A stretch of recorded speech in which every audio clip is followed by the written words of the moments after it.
In the 60s, I was a very troubled wife, had had 2 children. I was still doing my art, but my husband really never approved. And I was having fits of terrible depression and suicidal attempts from time to time, which were, you know, as I recognized later, a call for help to find my way. There were a lot of information coming out in the papers about experiments that were being done in Menlo Park with LSD. It sounded absolutely like a dream come true to me because the miracles it purported to have in people's lives, finding their direction, finding where they belonged, coming to their senses in a very real way. I thought that I would approach the foundation where this was being done and see what it took to try and get into the program. And you had to go and get interviewed, and they would either approve or reject you based on what they, you know, discovered about your motivation and your character. They did approve me after a number of interviews.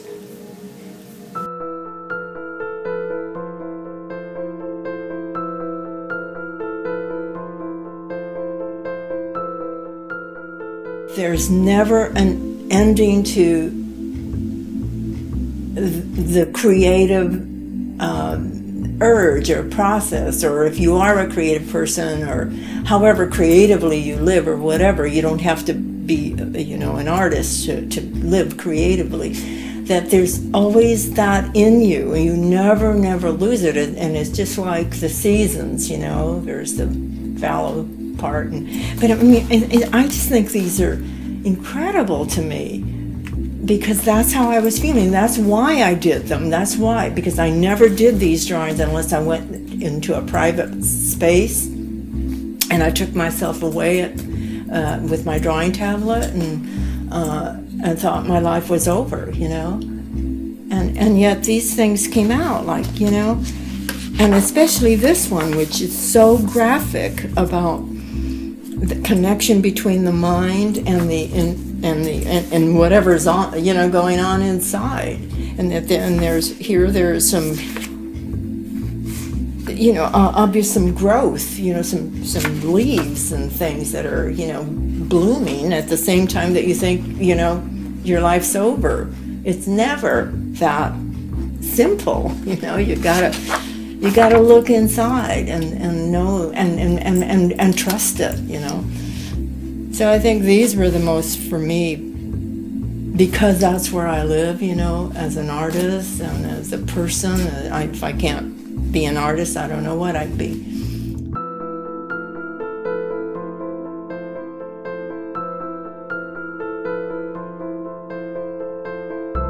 The images that came out after her death became a series through which I worked out the pain of her death, and it also gave me a real handle on what art was doing for me in my life over the 10 months that I worked on the editions of the prints that I made.